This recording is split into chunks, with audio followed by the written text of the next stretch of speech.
Tá gravando, tá, gente? Deixa eu voltar para a área de trabalho. Né? Então, ele é não cumulativo, não acumula, né? Então, em qualquer situação, o contribuinte pode compensar o que for devido em cada operação com o montante cobrado nas operações anteriores. Então, essa daqui seria a correta, né? Porque ele, por não ser cumulativo, eu posso, né, ir acumulando, né, descontando o que já foi contribuído aí em etapas anteriores para que não haja esse acúmulo de impostos. Se eu for verificar as outras afirmações aqui, né, ó, a competência para instituir, majorar e cobrar o IPI pertence ao governo estadual. Essa daqui está errada, né? Foi uma aula que a gente falou só de tributos federais, e o IPI estava dentro dessa aula, né? IPI, ela é de competência da União. A segunda, o IPI é um imposto de natureza cumulativa, podendo o contribuinte compensar o que for devido em cada operação com o montante cobrado nas anteriores. Aqui o erro está no cumulativo, né? Ela é a mesma afirmação correta, só que ela é não cumulativa, ao invés de cumulativo, tá? Quando eu digo que ela é cumulativa, é que ela acumula, né? Então, em cada processo feito, seria acumulado e somado aí essa cobrança de impostos. E aí, quem paga no final da linha de produção, né? Nesse processo aí produtivo, quem paga de fato o imposto é o cliente, né? E aí o cliente ia ser, né, prejudicado. A terceira afirmação fala que o IPI será progressivo, terá suas alíquotas fixadas de forma a desestimular a entrada de produtos estrangeiros no território nacional. Não, né, no território brasileiro, privilegiando assim a produção nacional. Né, essa daqui também não está correta. Ele não é de maneira progressiva e deixando alíquotas fixadas, né, para desestimular o mercado internacional. Não, ela é errada, né? Existem momentos, sim, que talvez mexa-se no IPI para estimular ou desestimular né, o mercado, mas não que seja essa a função aí do IPI. A quarta afirmação tá, como forma de estimular o comércio exterior, o IPI tem também uma função extrafiscal, né? O IPI ele é extrafiscal de fato. Não incidirá sobre produtos industrializados destinados ao exterior.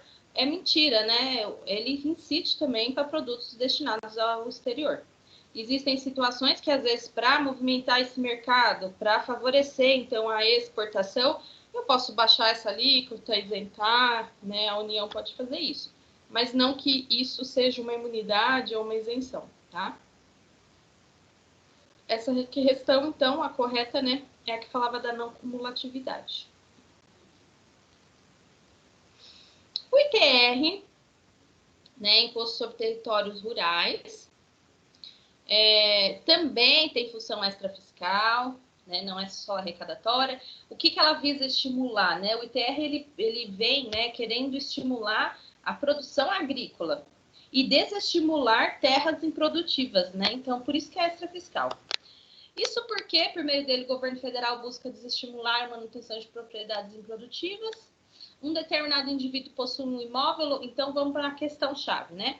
Um determinado indivíduo possui um imóvel localizado na área urbana de determinado município, né? Então, o indivíduo tem um imóvel numa área urbana, onde incide o quê? O IPTU.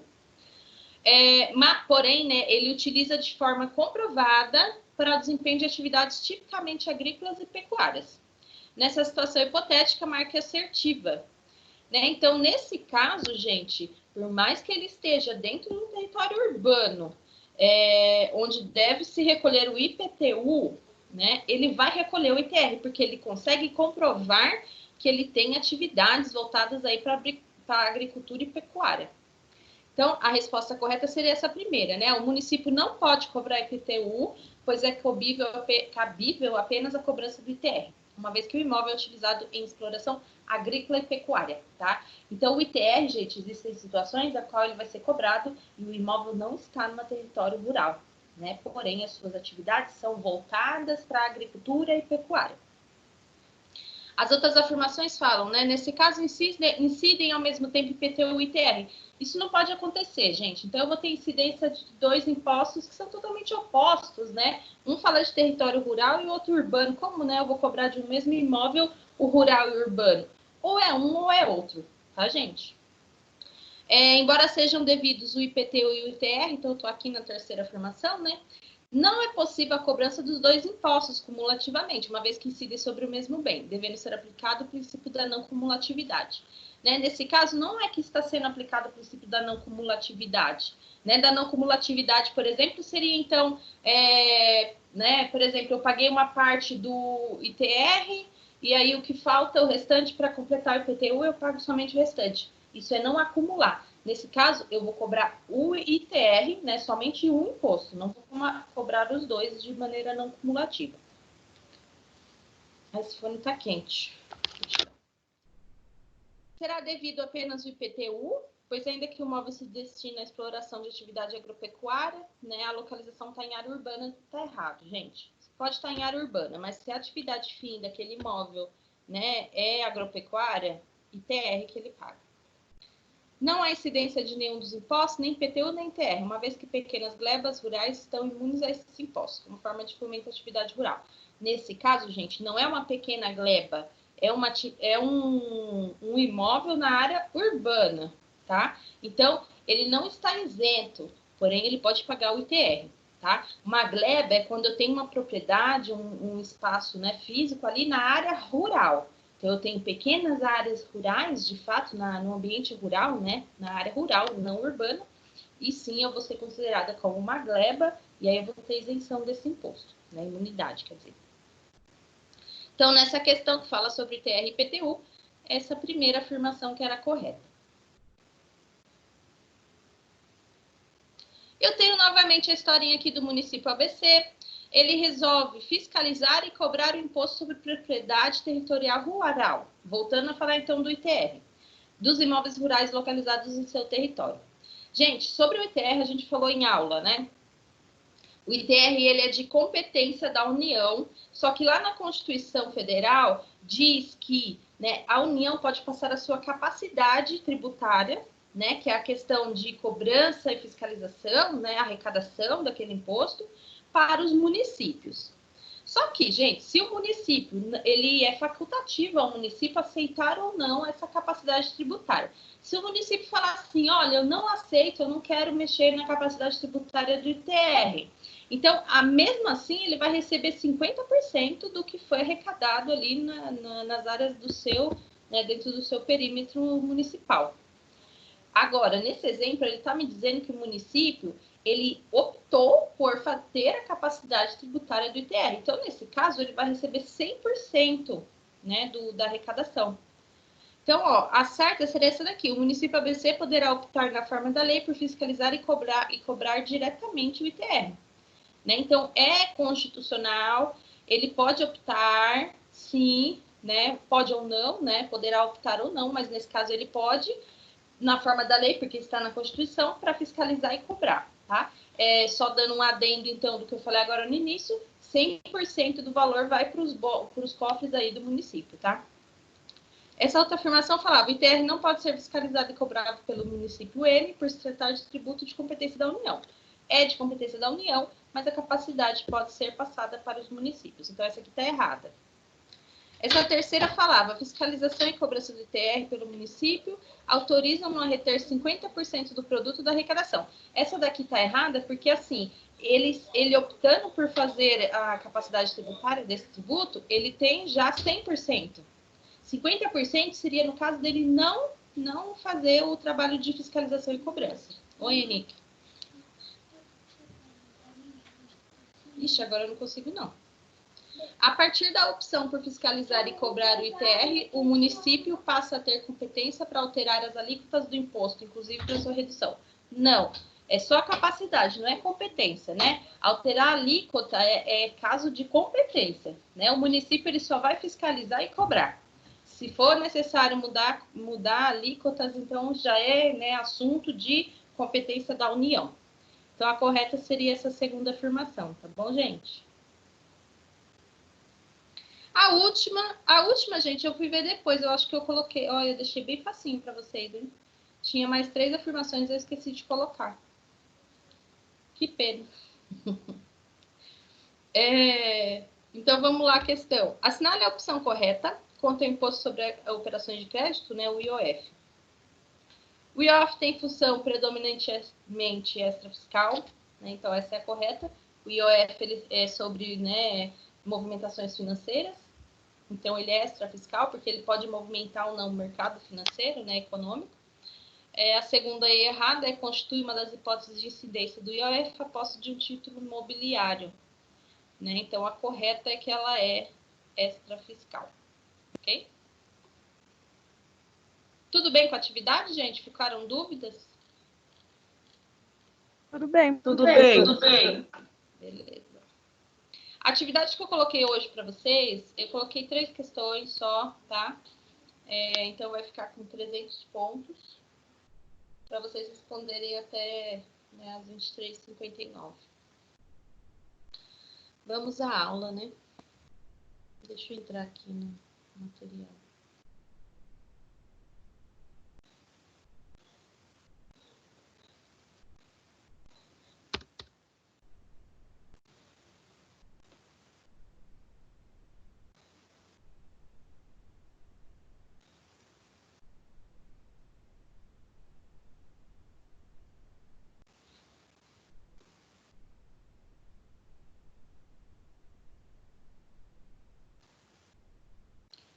Então, gente, o conteúdo da aula de hoje que a gente vai tratar é sobre os impostos estaduais, né? Então, como eu já falei na aula passada, a gente vai pegar uma aula para cada né, ente federativo. Então, na aula passada a gente falou da esfera federal, hoje estadual, né? Na próxima semana, então, a gente entra nos municipais. Na semana passada a gente falava, então, de 7, né, impostos, mais uma contribuição de melhoria, né? Não é contribuição de melhoria. Uma contribuição social, que é de princípio aí, né, que é de competência da União. Hoje, então, a gente fala de 3 impostos, né, que são de competência do Estado. Então, esses 3 impostos são o ITCMD, o ICMS e o IPVA, né? Então, vamos falar na aula de hoje sobre esses 3.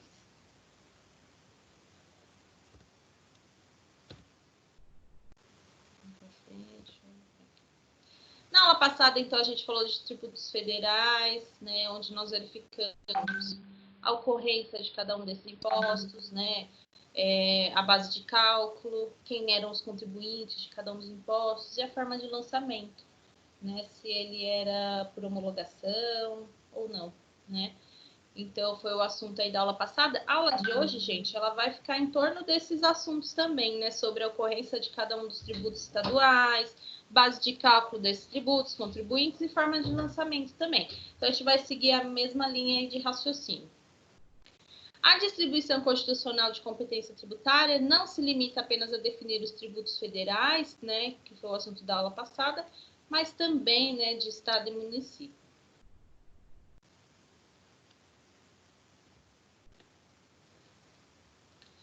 Então, gente, a competência para instituir, majorar e cobrar impostos foi distribuída também para os estados, né?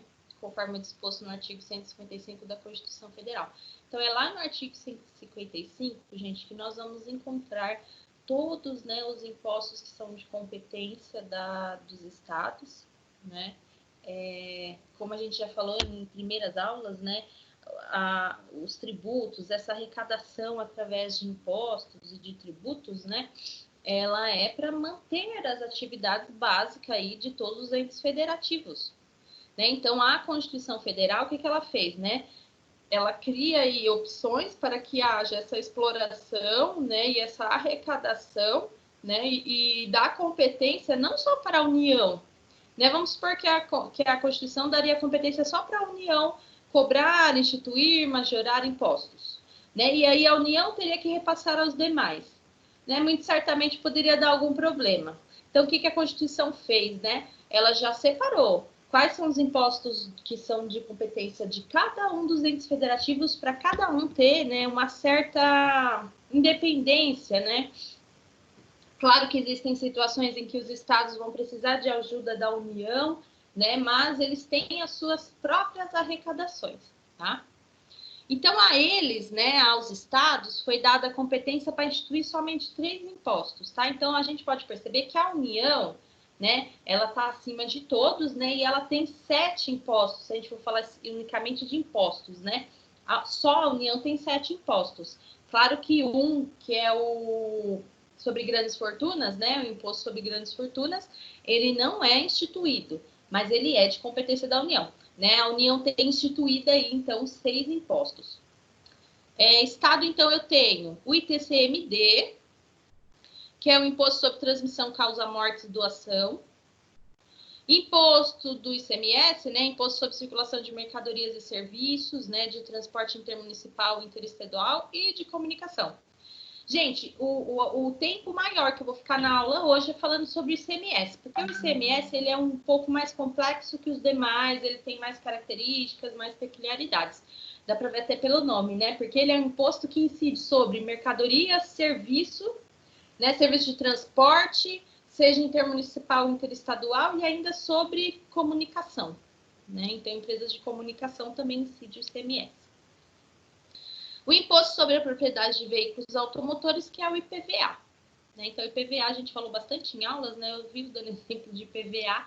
Então, o IPVA ele é estadual. Vamos falar um pouquinho sobre ele, porém não tem muito o que falar do IPVA. O IPVA é mais simples da gente comentar e falar sobre suas características, né? A gente vai perder mais tempo, perder não, né? Ganhar mais tempo aqui com o ICMS.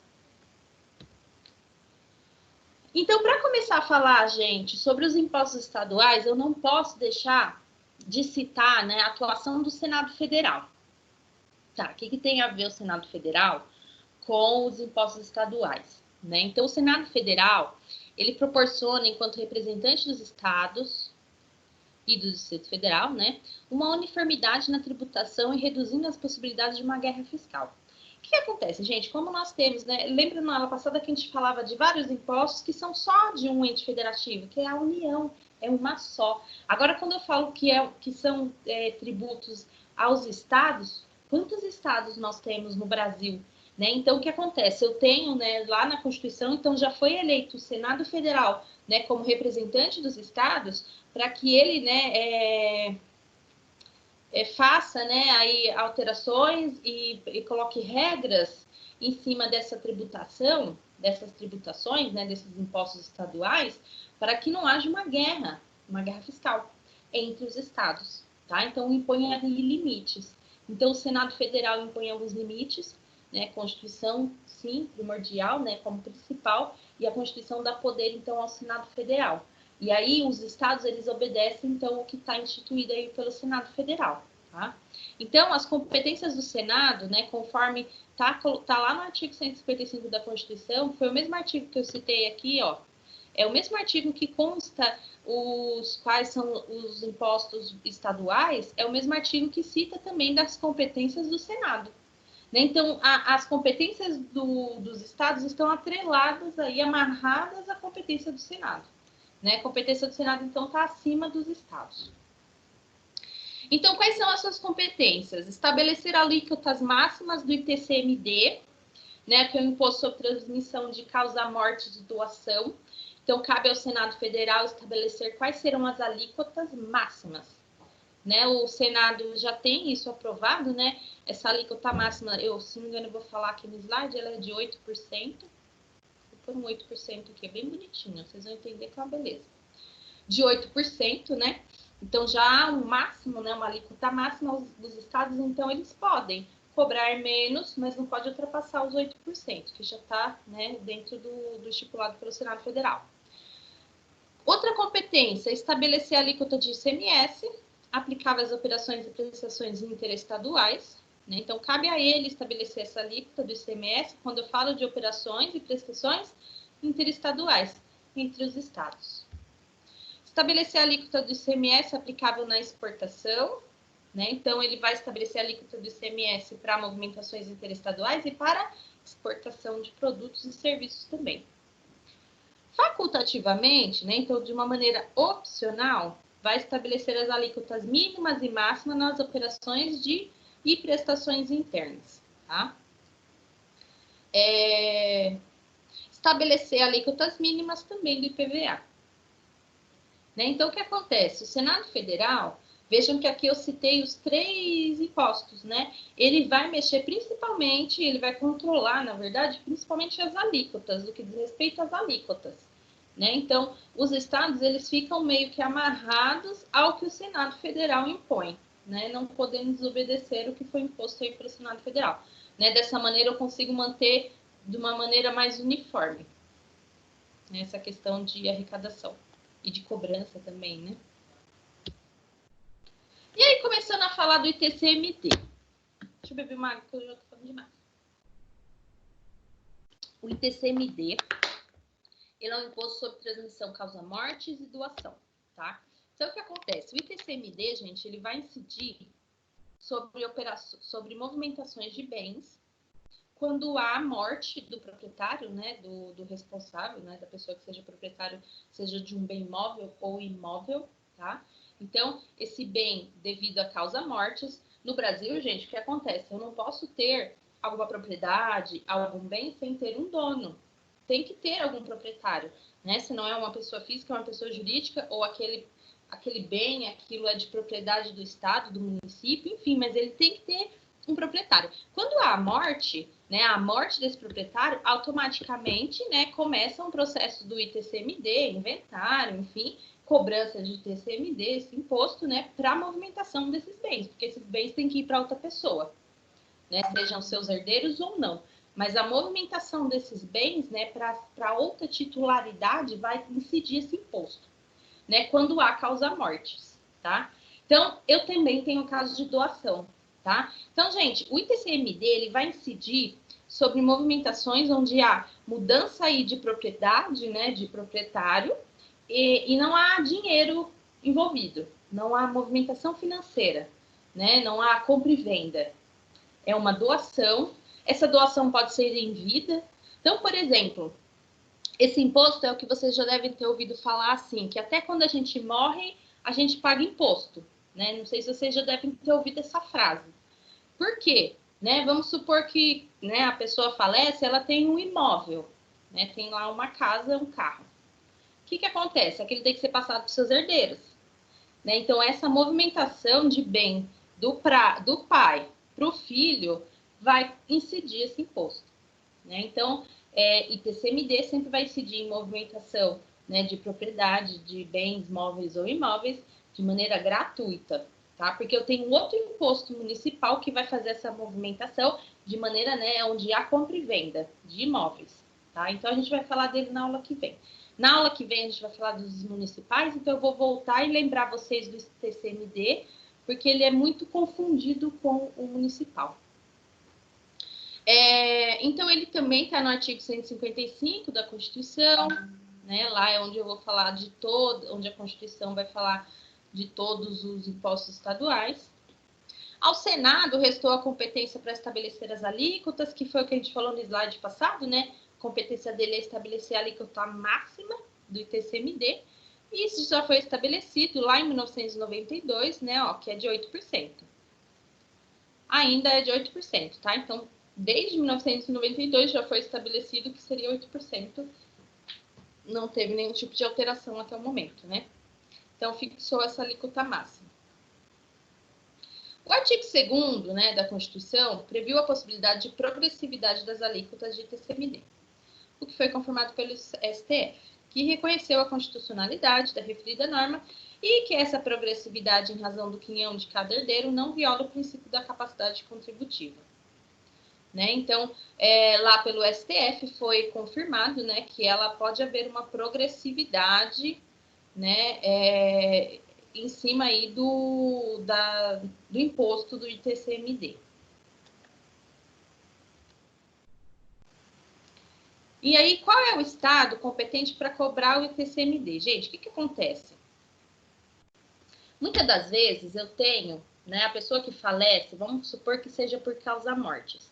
A pessoa que falece tem um terreno no estado do Ceará e tem uma casa aqui no estado de São Paulo, né? Então, para qual estado vai competir essa cobrança do ITCMD? Sendo que é uma pessoa só, vamos supor que ela reside aqui em São Paulo, né? Ela faleceu aqui no estado de São Paulo, possui propriedade em São Paulo, mas também tem propriedade em outro estado. né? Então, essa pessoa, qual que é o estado que vai cobrar o TCMD? Será que é um só? Será que são os dois?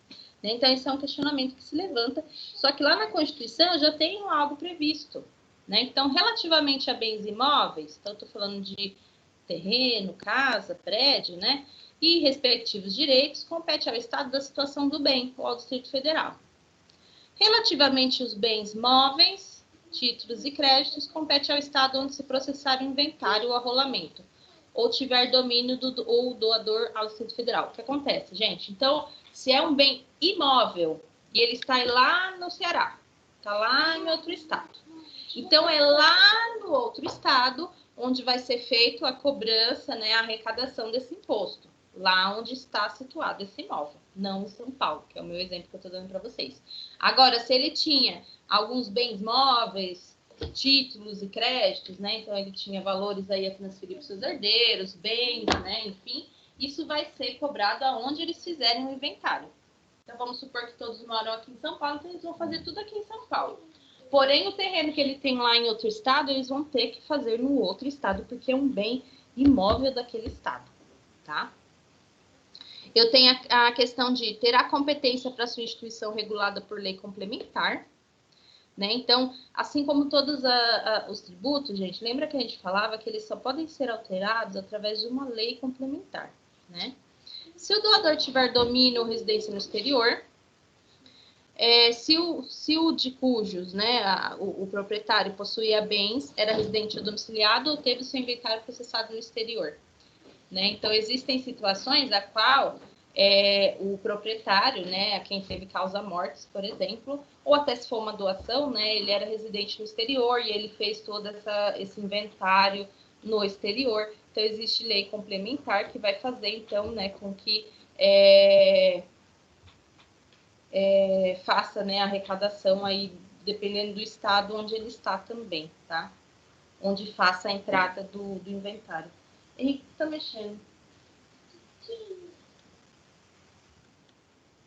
Fato gerador é a transmissão do bem, tá? Que pode se dar em razão da morte ou por meio de doação. Então, o que acontece, gente? O ITCMD, existem... É como se fosse dois impostos em um, né? Porque eu digo aqui, ó, ITCM, né? Imposto sobre transmissão de causa-mortes, né? Então, eu tenho esse imposto e eu tenho um imposto sobre transmissão por doação, ITD, né? Então, o ITCMD, ele é a junção de dois impostos, por morte ou por doação. Né? Então, eu tenho dois fatos geradores, por ser um imposto, né, duplo, né, envolve duas situações, então ele tem dois fatos geradores. Quando eu estou falando de causa-mortes, eu estou dizendo, né, que o proprietário faleceu. Então, qual que é o fato gerador? É o momento em que há o falecimento, né? O momento em que se dá a morte, né? Porque é nesse momento em que ocorre a abertura da sucessão, né? Princípio da SAID, né? Então, o fato gerador no caso da transmissão causa-mortes é o momento onde há a morte e há necessidade de um processo aí, né, de sucessão. O imposto só será pago quando houver avaliação dos bens do espólio, né, o cálculo do tributo e homologação desse cálculo. Ele também né, no caso do transmissão causa-mortes, ele é feito por homologação, que foi o que a gente falou na aula passada, né? Homologação é onde o contribuinte que faz o cálculo através de ferramentas específicas e faz o pagamento aí desse tributo antes mesmo do fisco fazer algum tipo de fiscalização. Então, o que acontece? Quando há a morte, há o fato gerador da tributação, né, do ITCMD, e aí ele só vai ser pago também quando há todo o fechamento desse inventário, né, onde eu faço toda a avaliação dos bens do espólio, de tudo que a pessoa possuía, faço o cálculo do tributo e o pagamento.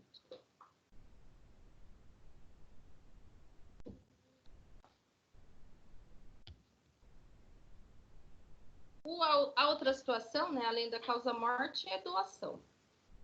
Observa-se a natureza do bem, né, se ele é móvel ou imóvel, e a forma com que se dá a transmissão dessas propriedades. né? Então, o fato gerador é o momento onde há transmissão aí desses bens, né? Sejam móveis ou imóveis, onde há essa doação.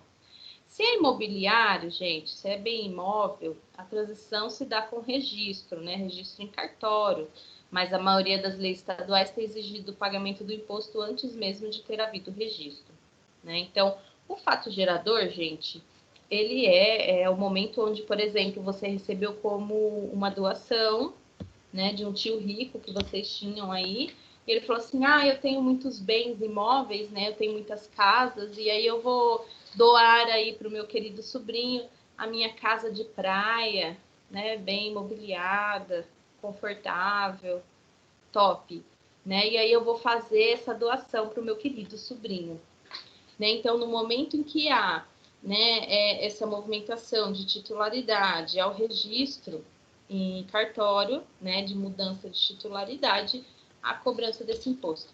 O que diz aqui, um adendo, é que alguns estados têm exigido pagamento antes mesmo de registrar em cartório, mas isso é facultativo aí para cada estado, tá? Mas o fato gerador seria, então, essa doação, né, o fato onde acontece a doação. Já no caso de doação mobiliária, né, de bens móveis, a transmissão ocorre com a entrega do bem, né? Tradição, contudo, as leis estaduais já têm exigido o recolhimento do imposto no momento em que é firmado o contrato de doação. Vamos supor que esse seu tio rico tinha aí diversos quadros, né, de artistas bem renomados, e ele vai fazer a doação aí desses quadros para você também, que aprecia muito a arte. Né? Então, no momento em que ele faz toda essa documentação, esse contrato de doação dessas artes, que são valiosíssimas, né? Então, quando ele faz essa doação, há a incidência desse tributo, tá? Ao fato gerador.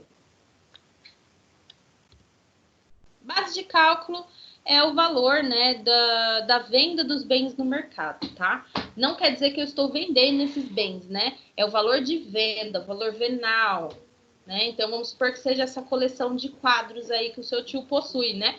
Então, qual é o valor de venda desses quadros? Então, é feita uma verificação dos valores que eles têm, né? E em cima desses valores, vou fazer a cobrança. Lembra que a alíquota é no máximo 8%. Não, eles estão só me ouvindo. Eles já me falaram oi. Eu tenho, quem são os contribuintes, né? Então, ó, base de cálculo valor venal dos bens. Contribuinte pode ser qualquer das partes envolvidas na operação tributada, né, a critério da disposição legal. Então, quem está recebendo, né, esses bens é o contribuinte. Lançamento se dá por declaração, pois a autoridade fiscal constitui o crédito tributário a partir das informações prestadas pelo contribuinte. Né? Então, é por declaração, né? Vamos dizer que também, né, por homologação, onde há uma declaração de transferência aí de bens e há incidência ao lançamento do tributo, tá? Então, gente, o ITCMD ele é um imposto que vai incidir sobre transmissão, seja em vida ou seja em morte, uma transmissão de bens de maneira gratuita. Tá? E aí o que acontece? Tem gente que pensa assim, nossa, eu tenho os meus bens aí, eu não queria deixar que os meus filhos pagassem ainda imposto para ficar com os meus bens, então eu vou doar em vida para eles, né? Isso pode acontecer, mas o que a pessoa tem que lembrar é que é o mesmo imposto, né? Cobrado, seja uma doação em vida ou uma transferência de bens por causa da morte, né? Então, tanto numa como em outra situação, a incidência desse imposto.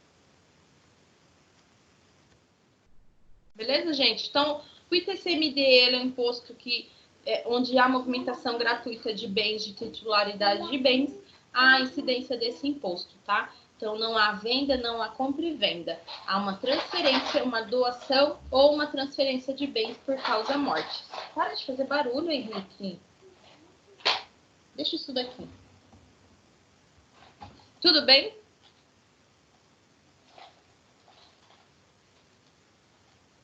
Sim. Sim. Mas o Henrique tá aqui, tá, Henrique? Quer falar. o Henrique para dar aula aqui. Oi, Henrique. Vamos lá. Professor, ele só quer um oi da gente, foi o que ele perguntou. Oi, Henrique. Ah, Henrique, dá um oi. Deixa eu pôr aqui para ele ver a fotinha. Fala oi, Henrique. Oi. Oi, Henrique. Deve ser que tá no mundo, né? Ah, tem muita gente no mudo, mas é porque se todo mundo sai do mudo, vira uma barulheira só. Ele fala uma coisa e vai no mundo. É. Então dá tchau pro pessoal agora. Tchau. Enche o saco só, Henrique. Ah, menino. Deixa eu chamar minha juba de leão aqui, é que eu tô me vendo. Ai, vamos voltar aqui pra tela, peraí. A juba? Ixi, parece uma juba. Ó, então, o segundo imposto que eu vou falar é o ICMS, né? Imposto sobre Circulação de Mercadorias e Serviços, né? De transporte intermunicipal, interestadual e de comunicação. Tá? O ICMS, então, também está lá no artigo 155, que é onde trata dos impostos estaduais. E a fim de trazer uniformidade à tributação do ICMS, então a Constituição determinou a regulação desse imposto por meio de uma lei complementar federal, né? E ainda nos termos da Constituição também foi prevista a necessidade de convênios no âmbito do Conselho Nacional de Política Fazendária. Gente, o ICMS ele é um imposto de grande arrecadação, né, para os estados. E ele é um imposto que incide aí sobre diversas situações, né? Então, eu tenho diversos fatos geradores, diversos tipos de contribuintes. Então, é um imposto que tem muitos detalhes, né? Ele é complicado, ele é um imposto, né, que exige mais tempo, né, de elaboração e de fiscalização também, né? Então, lá na Constituição Federal, ele já colocou, né, devido à complexidade desse imposto, a possibilidade, né, a necessidade de ter convênios também, né, um convênio no âmbito do Conselho Nacional da Política Fazendária, para auxiliar aí nas questões quanto ao ICMS. Então, para que esse convênio, para que estados do Distrito Federal pudessem conceder ou revogar incentivos e benefícios fiscais. E como já abordado nesse estudo, a delegação de competência ao Senado Federal quanto à fixação de alíquotas, né? Então, sempre lembrando que no caso dos impostos estaduais, eu vou ter sempre o Senado Federal aí, né, de uma maneira superior aí aos estados, fixando alíquotas, né, para qualquer um desses impostos, dos 3 impostos.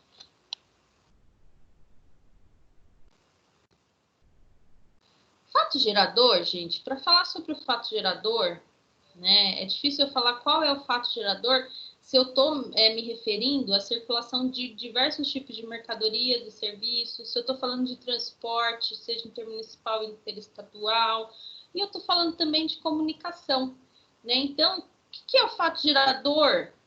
Né? Então, para a gente falar qual é o fato, ou quais são os fatos geradores, né? Então a gente tem que entender um pouquinho o que é mercadoria. Né? Então, não vamos falar agora especificamente qual é o fato gerador, tá? Vamos falar daqui a pouquinho. Então, para a gente entender o que é mercadoria para os fins de incidência desse imposto, tá? Então, mercadorias são bens móveis, objetos do mundo dos negócios com finalidade comercial, tá? Então, vai incidir ICMS, gente, em qualquer movimentação de bens móveis, né, que tem um fim comercial, né, que são objetos que são resultado aí do mundo dos negócios, né? Então, se eu vou ao supermercado fazer uma compra, sobre aqueles produtos, sobre aquelas mercadorias, vai incidir o ICMS, né? A gente pode até ver na nota fiscal, quando a gente faz uma compra, vem lá a porcentagem, o valor que foi recolhido aí de imposto, né? Vem informado na nota fiscal. Então, quando há emissão da nota fiscal, gente, no mercado, por exemplo, é onde há o fato gerador, né? Onde há transferência de titularidade também dessas mercadorias, desses bens móveis. Né? Então, o momento onde se dá, né, as mercadorias, onde se dá a transferência de titularidade dessas mercadorias, é onde incide aí, onde é fato gerador do ICMS. Tá? Então, é quando eu vou fazer a compra, aquisição de algum bem, seja para a indústria, seja para as pessoas físicas, seja para consumo, né, para produção, enfim. Mas onde há mudança de titularidade de bens móveis, né, a incidência desse tributo. Então, para termos uma noção correta dessa finalidade comercial, para fins do ICMS, né, recorremos ao artigo 4º da Lei Complementar de 87 e 96, a Lei Candir. Então, assim, gente, existe uma lei complementar que é a Lei Candir. Essa lei, ela vai auxiliar nas interpretações, né, nas questões de finalidade, de como proceder aí para fins de ICMS, né, por ser um imposto complexo. E ela esclarece a tal finalidade a partir do conceito de contribuinte, né? Porque aqui, gente, a gente falou, conforme estava lá na Constituição, né?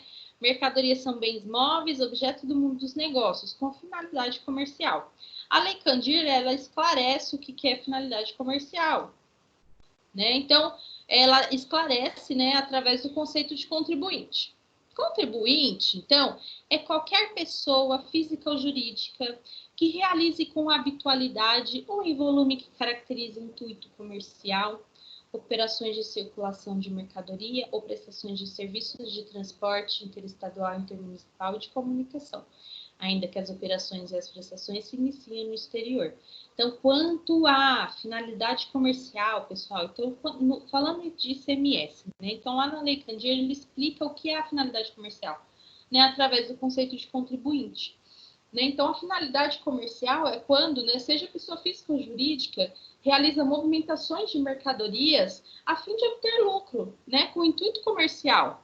Né? Então, com o intuito comercial, né, essa pessoa faz operações e circulações de mercadorias e serviços, né? Ou serviços de transporte também e de comunicação.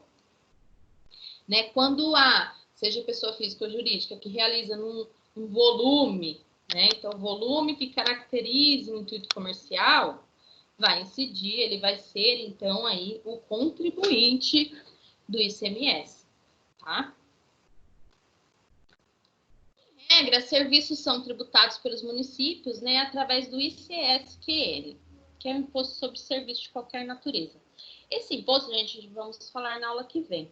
Então, quando eu falo na prestação de serviços feita pelos municípios, né, dentro do território municipal, há a incidência do imposto ISS, tá? Não do ICMS.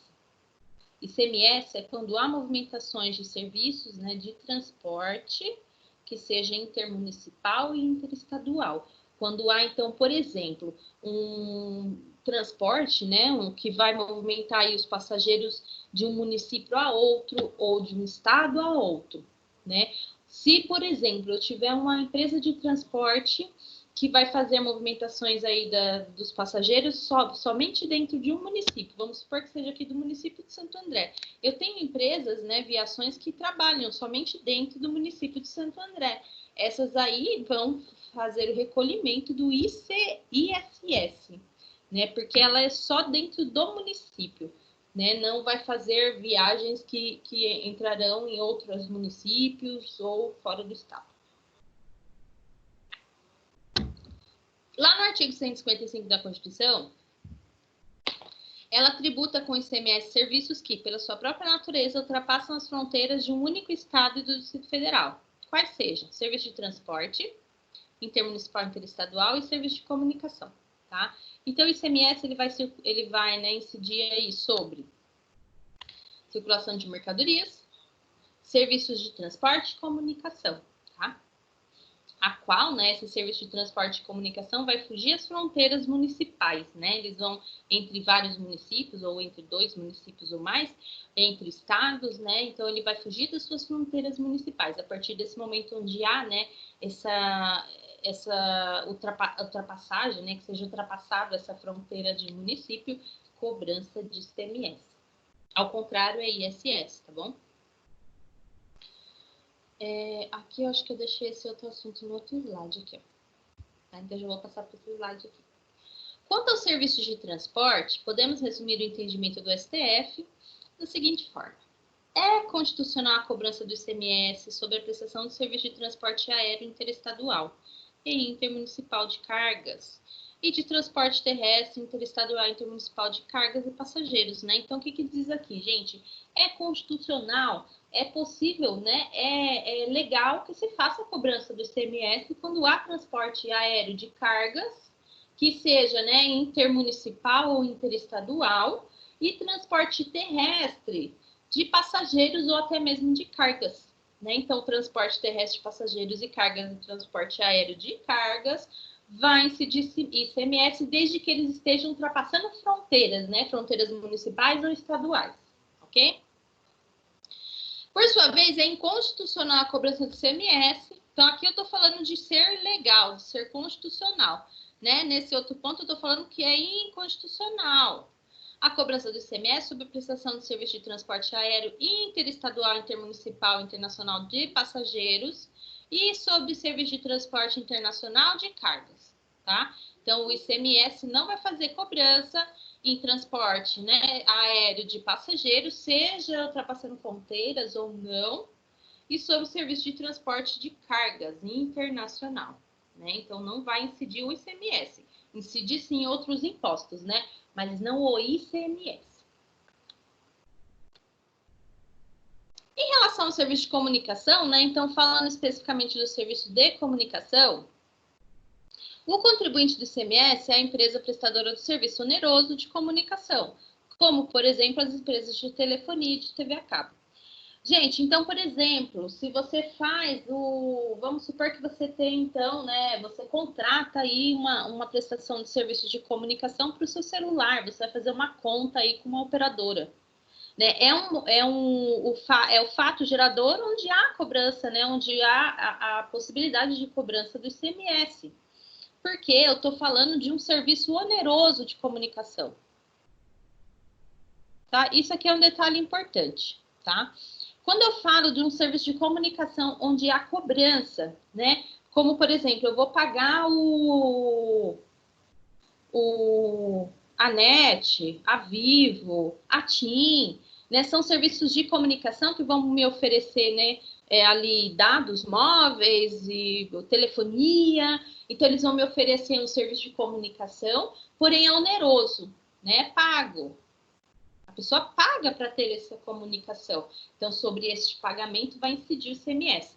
Existem meios de comunicação, gente, como, por exemplo, a TV aberta e o rádio, que eles são serviços de comunicação, mas eles não são onerosos, né? A gente tem acesso, a gente tem na antena, a gente tem acesso ao sinal, a gente consegue ter acesso a essa comunicação, né? Então, ele é não oneroso aí para quem está assistindo, né? E não há, então, no exemplo é que aqui no nosso material, acaba que não fala sobre imunidade, mas no ICMS, lá na Constituição Federal, fala sobre a questão de imunidade para o ICMS também, né? Então, vamos falar aí sobre a imunidade nesses canais de comunicação, nesses serviços de comunicação que não são onerosos. Então, rádio, televisão, canal aberto, né, e rádio, eles não fazem pagamento do ICMS, porque eles são serviços de comunicação gratuitos, né? Então, eles têm imunidade no caso do ICMS, tá bom? Porém, né, os serviços de comunicação que são de telefonia, TV a cabo, até mesmo internet, eles vão ter a cobrança do ICMS. Né? Não sei se vocês se recordam que o Netflix passou por um processo aí de cobrança de ICMS, não foi? Não sei se vocês possuem o Netflix. Até, é que eu não me lembro agora qual foi a data correta, exata, né, disso. Mas foi há pouco tempo atrás que começaram a cobrar, então, o ICMS aí desse serviço de streaming. É um serviço de comunicação e é oneroso. Então, houve a cobrança aí do ICMS. Ah, não é constitucional. É constitucional, sim, tá? Fazer a cobrança para com o Netflix. Tanto que a mensalidade ficou mais cara, né? Quem pagou o imposto aí no caso do Netflix, gente? Não sei se vocês têm Netflix, mas depois disso ficou mais caro. Ficou mais oneroso. Outro ponto importante, né, do ICMS diz respeito à seletividade, à não cumulatividade, né, do imposto. O ICMS, diferente do IPI, pode ser seletivo, né, em razão da essencialidade do produto, mas não é uma obrigação, como ocorre com o IPI. né? Ele pode ser seletivo, né? Dependendo da questão, pode ser cobrado ou não, né? De uma maneira seletiva, de maneira não cumulativa também, né? Não há acúmulo, né? Vamos supor que você faça pagamento de imposto de ICMS entre movimentações intermunicipais, interestaduais, então há uma não cumulatividade, um desconto aí do que foi pago anteriormente, né? Mercadorias, a mesma coisa, se a mercadoria for circulando aí entre municípios, entre estados, né, não vai ser feito cobrança de ICMS na sua totalidade, em todos os pontos onde há cobrança, né? Então é feita uma não cumulatividade também, para que não seja oneroso demais para o consumidor. Um dos pontos, então, mais relevantes sobre o ICMS, né, que a gente tenha falado do ICMS, é também de maior complexidade, diz respeito às operações interestaduais, em que se questiona a que estado caberia o produto da arrecadação tributária, o de origem ou de destino. Esse mesmo questionamento, né, muito parecido com o que a gente fez lá do ITCMD. Né? Quem vai ser o estado, o município, né? Quem vai ser o estado que vai fazer a arrecadação desse imposto? Vamos supor que uma mercadoria sai aqui de São Paulo e vai para Minas Gerais. Quem vai fazer a arrecadação? É São Paulo, a de origem, ou a de destino, que é Minas Gerais, né? Então, lá na Constituição já há algo estabelecido quanto a isso. Então, lá na Constituição... Jesus, que risco... Peraí, deixa eu apagar esse meu risco aqui. Lá na Constituição também, no artigo 155, né? Recentemente alterado pela Emenda Constitucional de 2015, com o intuito de solucionar esse conflito repartindo o produto da arrecadação entre o estado de origem e o estado destinatário. Então, isso já é algo discutido há muito tempo, então foi feita uma emenda constitucional, né, algo a qual eu passo por leis complementares, né, faço a minha emenda constitucional, eu faço alteração na Constituição, né, uma alteração constitucional é só feita através de emenda constitucional. E aí, nessa emenda, eu coloco esse adendo aí, né, que entre o estado de origem e o de destino, para repartir aí as verbas, né, as arrecadações. Não vai ficar nem mais para um, nem mais para outro, fica a quantidade dividida aí para cada um deles. Outro importante fator a respeito do ICMS é sobre a incidência na importação. Né? Então, se eu vou fazer a importação de algum produto, pessoal, vai ser cobrado o ICMS no momento da importação. Seja uma importação para fins comerciais, tá? Seja uma pessoa que é importadora, que já trabalha com isso, que importa grande quantidade de produtos, ela vai fazer o recolhimento do ICMS. Ou também, se seja eu, né? Eu, Luciana, vou fazer a compra de um tênis, né? Num site aí chinês, japonês, enfim, eu vou fazer uma importação de um produto, né? De uma mercadoria. E vai incidir o imposto, o ICMS, sobre essa mercadoria que eu fiz a importação, tá? Então, seja pessoa física, jurídica, seja muita quantidade ou pouca quantidade de mercadorias, vai incidir o imposto, tá? Nesse sentido, tem-se matéria simulada, né, para que você saiba que incide ICMS na importação de mercadorias estrangeiras, conforme dispõe essa súmula vinculante número 48, então, na entrada dessa mercadoria importada do exterior, é legítima a cobrança do ICMS por ocasião do desembaraço aduaneiro. Né? Então, lembra quando a gente falava aí do imposto de importação, né? O II? O II, ele se dá no momento a qual faz o desembaraço aduaneiro, né? Pelo Siscomex. Né? Então, quando é feito esse desembaraço aduaneiro, há a cobrança, há o fato gerador e a cobrança do imposto de importação. Se é uma mercadoria, né, então vai cobrar, além disso, o ICMS também. Se é um produto industrializado, também vai ser cobrado o imposto sobre produtos industrializados. Então, vejam, né, quantos tributos podem incidir sobre uma mesma mercadoria. Né? O que não pode haver é uma cumulatividade do mesmo imposto, mas eu posso ter outros impostos cobrando sobre o mesmo produto. Tá? Como o ICMS é um imposto incidente sobre longas cadeias produtivas e de comercialização, né? Então, o ICMS ele vai incidir aí, assim como o de produção, né, de produtos industrializados, é uma longa cadeia de produção. Então, quando eu falo na circulação de mercadorias e serviços, gente, dentro de um processo produtivo, eu tenho movimentação, eu tenho transporte, eu tenho a logística, eu tenho a circulação de mercadorias, onde eu faço compra e venda de materiais, de matéria-prima, né? Então, vejam o quanto, né, pode ser cobrado de ICMS em cada movimentação dentro do processo produtivo, né? Então, o ICMS ele vai incidir sobre longas cadeias produtivas, né, de comercialização. Então, lá na Constituição já está, a fim de facilitar essa fiscalização, concentrando-a, né, num único contribuinte, que previu que um único contribuinte da cadeia a ser definido em lei seria responsável por antecipar pelos demais contribuintes o pagamento de todo o imposto, com o cálculo do imposto devido baseado na margem de valor agregado, né? Com base, então, no valor agregado, no valor final daquele produto. Então, vamos supor que seja a produção de um automóvel, né? Um exemplo que a gente já deu na aula passada. Dentro dessa cadeia produtiva, quem vai fazer o pagamento do ICMS? Vai ser o produtor, a montadora, né? Claro que esse valor, de maneira indireta, vai ser repassado para o consumidor final, né? Porém, quem fez o pagamento, a arrecadação, foi o produtor, tá bom?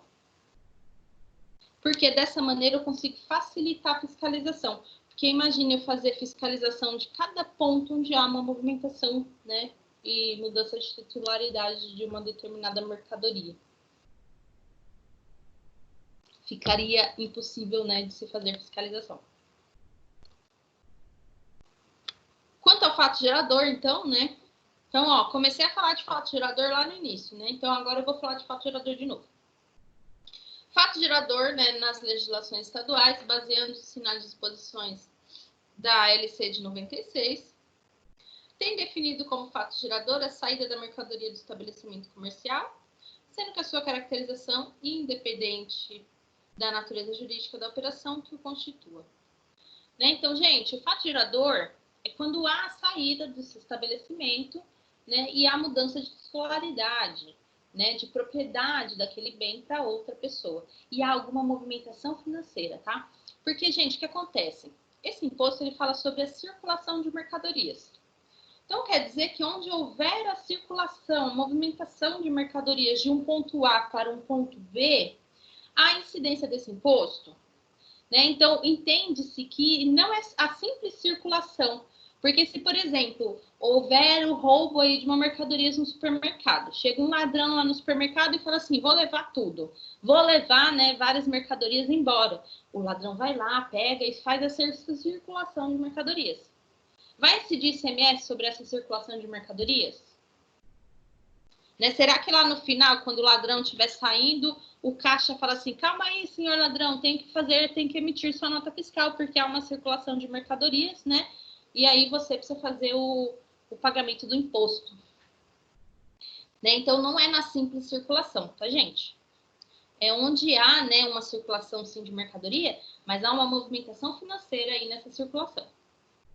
Tá? Então, não é a simples circulação.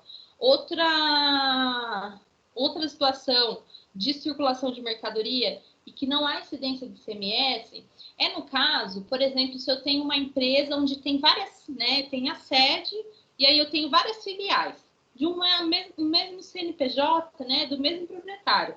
Então, eu tenho, por exemplo, algumas mercadorias que vou distribuir aí para as minhas filiais.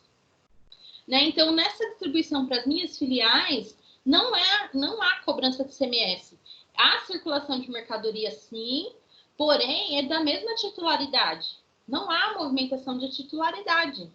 Né? Então, se não há mudança de titularidade, de propriedade daquele bem, daquela mercadoria, não há incidência desse imposto. Né? É como dizem, né? Eu, proprietário da empresa, estou tirando dinheiro do bolso direito e colocando no bolso esquerdo. Né? Eu só estou tirando de lugar, do ponto A para o ponto B. Não há incidência do ICMS nesse caso, porque é o mesmo titular, gente. Não há mudança de titularidade. Agora, depois que essa mercadoria chega ali naquele ponto de venda, por exemplo, e aí passa para a mão do consumidor, há sim uma mudança de titularidade. Né? Há uma movimentação financeira, a cobrança do ICMS.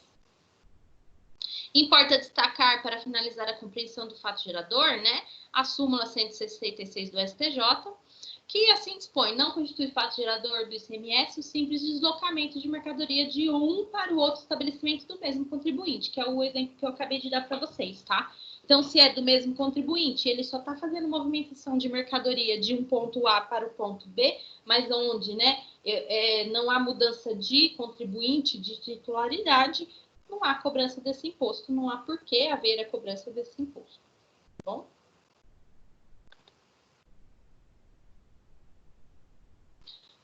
Quanto à base de cálculo, né? A base de cálculo, analisamos as operações interestaduais. Podemos perceber que a base de cálculo compreende o próprio montante do tributo, né? Ou seja, o ICMS incide sobre o próprio valor. Né? Se a mercadoria é vendida por R$100, a alíquota do imposto é de 18%. A base de cálculo é justamente o preço de venda da mercadoria, ou seja, o imposto já está embutido nesse preço, né? Na tributação por dentro. Por que, gente? Essa tributação, essa arrecadação, né? Ela é por dentro. Quando a gente vai no supermercado fazer uma compra e eu vou comprar lá um pacote de bolacha, vai ter cobrança de ICMS. Só que lá na nota fiscal, não vai falar assim, ó, você vai pagar, né, R$1 da mercadoria, 50 centavos, não é muito, né, 25 centavos, vamos supor, é ICMS, tá? Então, você paga aí, né, especificamente, ou você pode pagar com cartão um, com dinheiro outro, não há essa divisão. O preço daquele produto, igual está aqui no exemplo, é R$100. Dentro desses R$100 já está embutido o imposto. Não tem como eu desvincular isso e falar, não quero pagar o ICMS dessa bolacha porque eu já paguei no anterior. Não, ela está já embutida no preço. Porque lembra que a gente falava sobre a questão de fiscalização? Eles fazem com que a fiscalização seja paga por um contribuinte só, né? Só vamos supor que seja, então, o produtor que fez lá a produção, embalagem daquela bolacha, né? A empresa, a fábrica, fez o pagamento do ICMS. E aí isso é repassado para o contribuinte. Tá? Só que de uma maneira embutida, que é o que chama de tributação por dentro. Ok?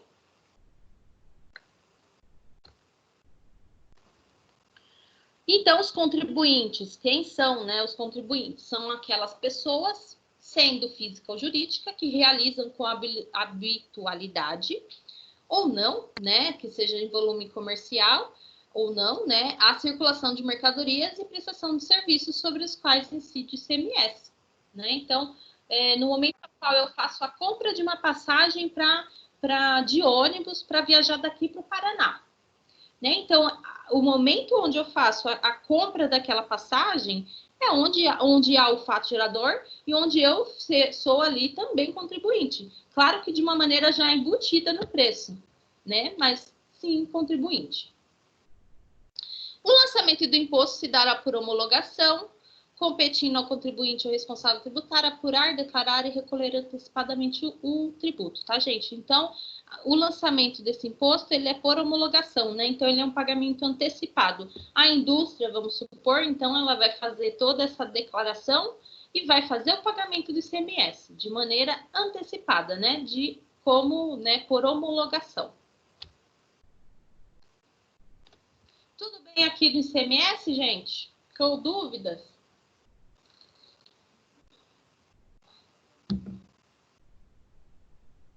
Tudo certinho? Ok. Tá.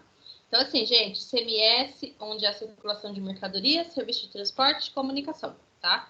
Lembra que transporte existem, né, suas características muito bem específicas, não é todo tipo de transporte, né? Transporte aéreo de passageiros não incide ICMS. Transporte municipal também não incide ICMS, somente intermunicipal e interestadual. Comunicação, somente a onerosa, onde há, né, a contraprestação de um serviço pago. Né? Se ela é onerosa, a incidência do ICMS. Se é gratuita, não há incidência de ICMS, há uma imunidade, tá? Porque lá na Constituição já está previsto que meios de comunicação gratuitos não incidem no ICMS. Vou falar um pouquinho, então, né, sobre o último tributo, que é o IPVA. O IPVA, né, bem conhecido aí, IPVA, é o imposto que incide aí sobre propriedade de veículo automotor, né? Então, lá também, no artigo 155 da Constituição, insere a competência tributária dos estados e do Distrito Federal a instituição do IPVA. Então, é deles a competência aí do IPVA. E a seu respeito, né, o artigo 6º estabelece que suas alíquotas poderão ser diferenciadas em função do tipo e da utilização e que se compete ao Senado Federal estabelecer as alíquotas mínimas desse imposto. Então, gente, Senado Federal, em qualquer um desses impostos, compete a ele, sim, estabelecer as alíquotas, né? Então, aqui ele vai estabelecer as suas alíquotas mínimas. Ao contrário de muitos impostos já instituídos no Brasil, a União não editou norma geral a respeito do IPVA, podendo os estados exercer a competência legislativa plena, tá? Conforme o entendimento do STF.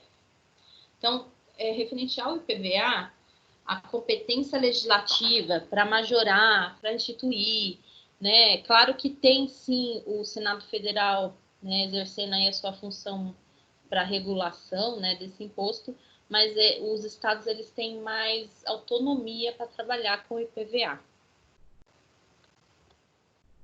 Fato gerador, o STF entende, né, que somente veículos terrestres podem sofrer incidência do IPVA, tá? Então, se eu possuo um jato, vamos supor, eu tenho um jato aqui na minha garagem, não vai incidir o IPVA, né? Porque são somente veículos terrestres, tá? O barco, enfim, né? Eu posso ter algum veículo de transporte, mas somente os terrestres que vão incidir o IPVA.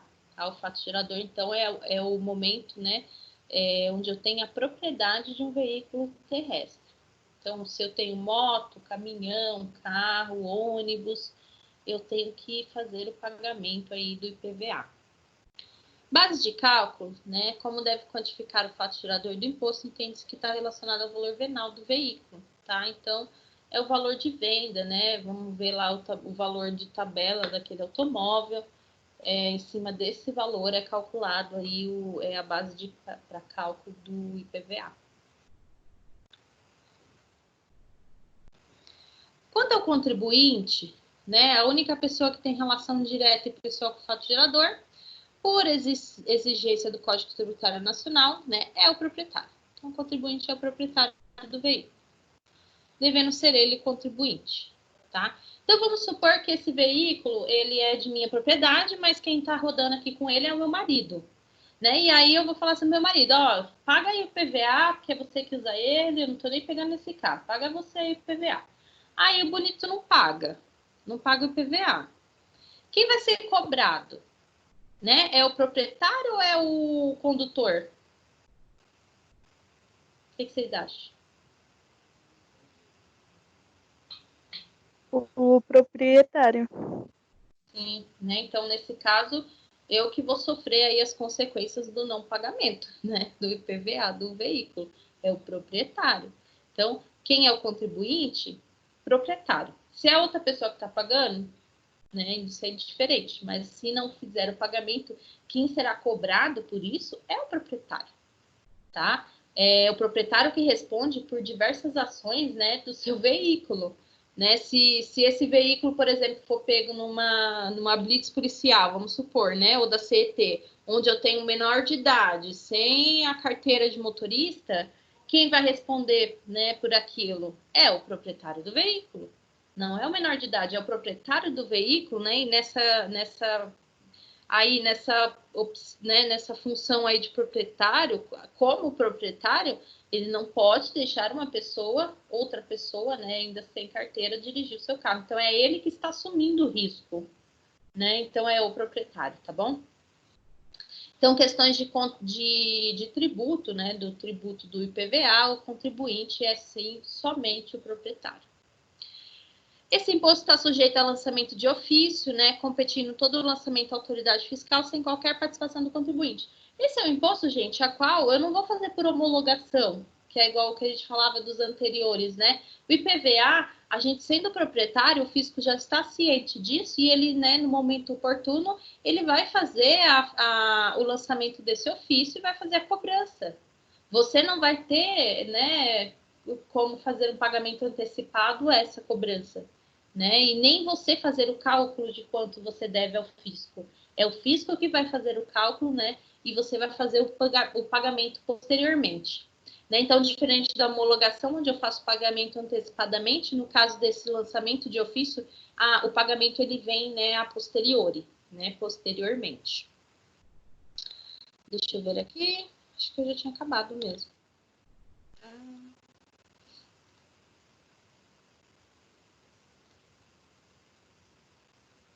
Então, gente, ó, o conteúdo de hoje. Hoje eu tô bem adiantada, né? 8h40 agora. Sobre esses 3 impostos, né? De origem, né, de competência estadual.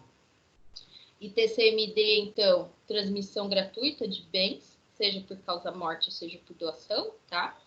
O ICMS, circulação de mercadoria, serviço de transporte intermunicipal, interestadual, né, e comunicação. Comunicação, lembrem, né, que é comunicação onerosa.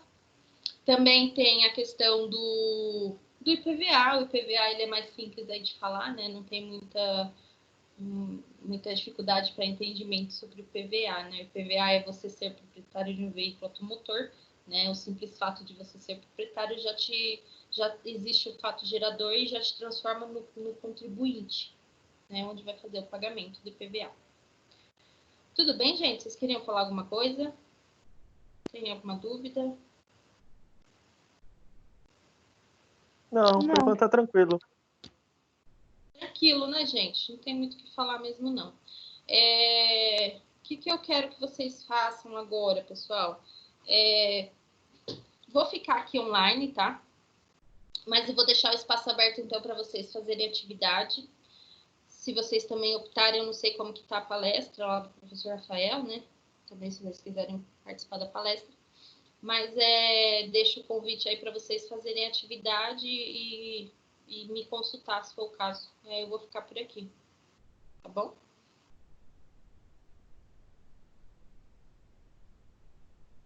Eu vou fazer o seguinte, eu vou deixar o link da atividade aqui na tela, né, do Forms, e aí convido vocês a fazer a atividade, tá bom? Mesmo porque a atividade encerra hoje, se vocês conseguirem fazer logo, é melhor para vocês. Eu sei que algumas pessoas já fizeram, eu já vi que tem algumas respostas, mas tem poucas respostas ainda. Deixa eu dar uma olhada aqui. Eu tenho 7 respostas. Então, já algumas pessoas responderam, mas bastante. Então, eu vou deixar esse espaço para vocês fazerem atividade e me consultando, né? Vou ficar por aqui, tá bom? Ok. Boa noite.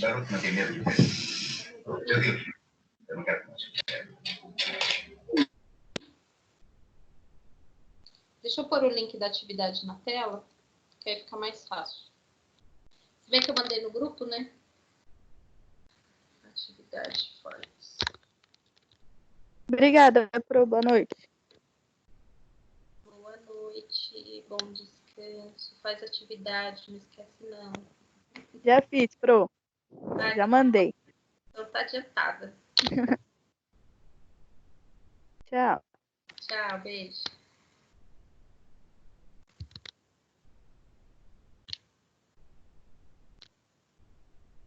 Ô, Adilson, você tá aí?